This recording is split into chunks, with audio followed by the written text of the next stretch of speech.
Voici un gouvernement qui a échoué sur tous les plans. Voici un gouvernement qui n'a pas pu tenir ne serait-ce que le tiers de toutes ses promesses faites à l'endroit de la population ivoirienne.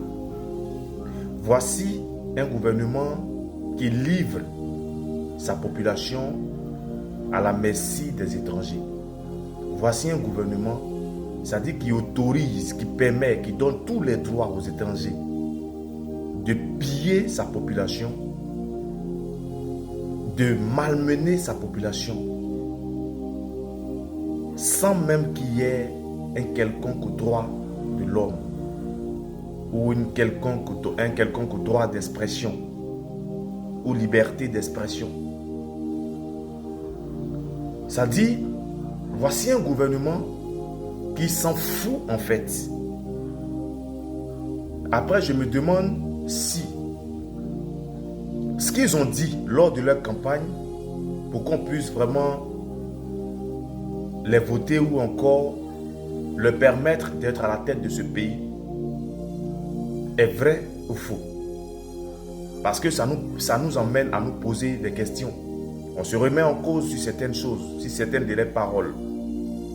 Par exemple, quand on dit émergence, on va émerger, on va vraiment aider la Côte d'Ivoire, on va propulser la Côte d'Ivoire à un certain niveau de développement, ce qu'eux ils ont appelé émergence.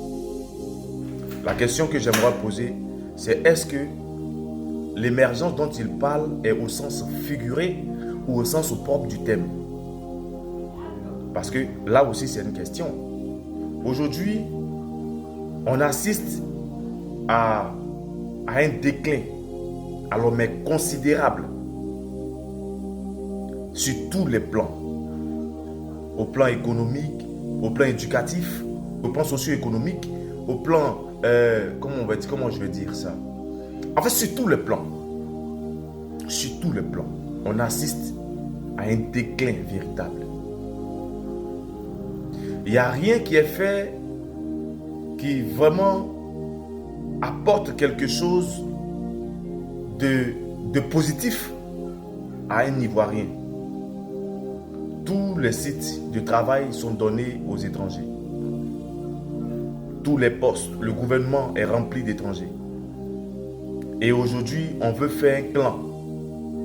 C'est-à-dire, on est dans notre propre pays et puis c'est des nationalités des différents pays qui gèrent notre pays à notre place. Je ne vais pas citer une nationalité quelconque, mais tout le monde sait que c'est des djoulas qui dirigent notre pays. Et les djoulas, nous on sait que les djoulas c'est des commerçants.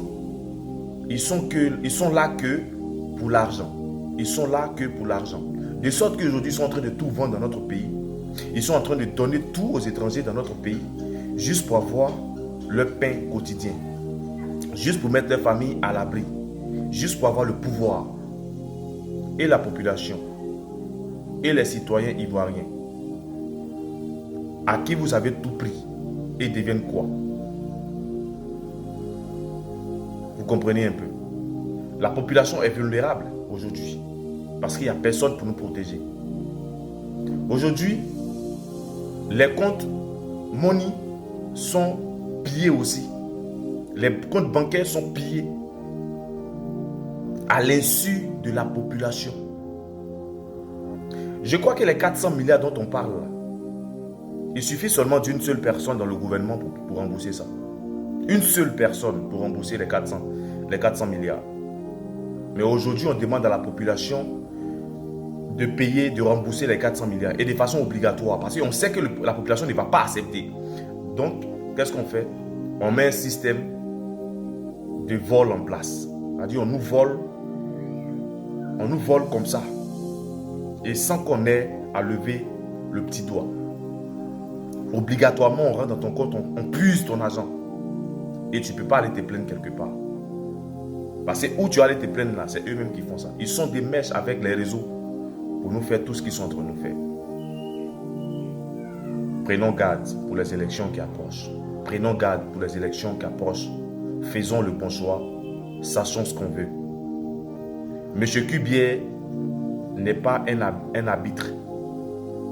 Monsieur Kubier est un partisan du RHDP.